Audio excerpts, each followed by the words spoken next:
দেবরা বিধানসভা কেন্দ্রের বিদায়ী বিধায়ক হুমায়ুন কবির। প্রাক্তন এই আইপিএসকে মুর্শিদাবাদের ডোমকলে এবার টিকিট দিয়েছে তৃণমূল কংগ্রেস।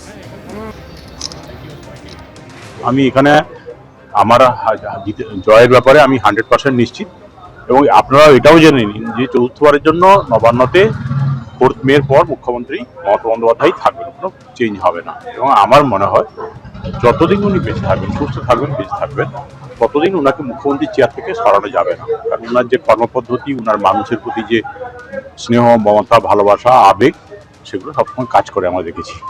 কিছু অ্যাবারেশন আছে, কিছু গন্ডগোল আছে, এটা ওটা হচ্ছে। এত বড় একটা স্টেট যেখানে 10.5 কোটি মানুষ, কিছু তো গন্ডগোল থাকবে, কিন্তু ওভারঅল যা উনি পারফরমেন্স দিয়ে যাচ্ছেন, যেভাবে মানুষকে দেখছেন, তাতে ওনার পরিবর্তনের কোনো সম্ভাবনাই নেই, এবং অনেক দূর দূর পর্যন্ত। পরের খবরে আসবো, আইপ্যাক মামলার শুনানি হলো আজ সর্বোচ্চ আদালতে। আগামী মঙ্গলবার পরবর্তী শুনানি। সেখানে রাজ্যের তরফে আইনজীবী শ্যাম দিবান তিনি আজকে সওয়াল করেন যে আদৌ ইডির এই মামলা করার কোনো এখতিয়ার রয়েছে কিনা। এই মামলা কেন্দ্রের তরফে করা যেতে পারে বলে তিনি জানান। সুপ্রিম কোর্ট তার পর্যবেক্ষণে বলে যে রাজ্য বলছে হাইকোর্ট বা সুপ্রিম কোর্টে এই মামলা গ্রহণযোগ্য নয়। ইডির অভিযোগ মুখ্যমন্ত্রী তদন্তের মাঝে হস্তক্ষেপ করছেন। ইডির তদন্ত চলাকালীন মুখ্যমন্ত্রী ঢুকে পড়েন বলে অভিযোগ। অন্য কোনো মুখ্যমন্ত্রী যদি এটা করেন তাহলে প্রতিকার কি? স্বস্তিদায়ক পরিস্থিতি নয় বলে মন্তব্য করেছে মহামান্য সর্বোচ্চ আদালত। वो चीफ मिनिस्टर होकर के फाइल जिस ढंग से लेके भागी, लगा कि कोई अपराधी लेके भाग रहा हो। ये टीएमसी का यही खेल है যে তারা তৃণমূল কংগ্রেসের পরামর্শদাতা কোম্পানি, তাদের কাছে একটা রাজনৈতিক দলের সমস্ত গোপন তথ্য তো থাকবেই, আইপ্যাক।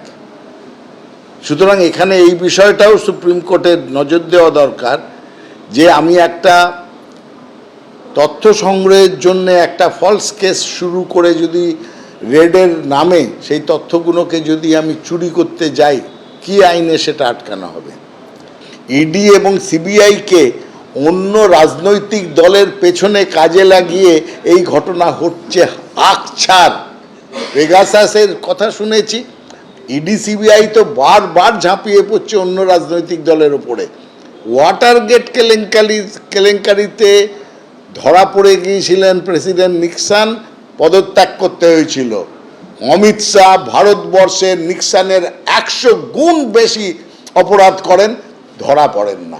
এটাই হচ্ছে ঘটনা। পশ্চিমবঙ্গের জন্য বিজেপির দ্বিতীয় দফার প্রার্থী তালিকা আগামীকালই প্রকাশ হতে পারে। এই মুহূর্তে প্রধানমন্ত্রীর নেতৃত্বে বৈঠক চলছে দিল্লিতে, যেখানে কেন্দ্রীয় স্বরাষ্ট্রমন্ত্রী উপস্থিত রয়েছে। নির্বাচন কমিটির এই যে কেন্দ্রের নির্বাচন কমিটির এই যে বৈঠক বিজেপির কেন্দ্রীয় কমিটির, সেই বৈঠকে চূড়ান্ত শিলমোহরের পর বাকি 150টি আসনের জন্য দ্বিতীয় দফার যে প্রার্থী তালিকা তা প্রকাশিত হতে পারে আগামীকালই। পশ্চিমবঙ্গ সহ 5টি রাজ্যের জন্যই আগামীকাল প্রার্থী তালিকার ঘোষণার সম্ভাবনা। ভোটে নির্ঘণ্ট ঘোষণা হয়ে গিয়েছে এমসিসি, অর্থাৎ আদর্শ আচরণবিধি চালু হয়েছে। কড়া প্রহরা চলছে পুলিশের। তার মধ্যেই তারা নোট উদ্ধার হলো আলিপুরদুয়ারে।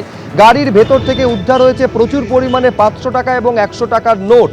এই আসামের নাম্বার প্লেট লাগানো গাড়ি থেকে বিপুল পরিমাণে নোট উদ্ধার হয়েছে।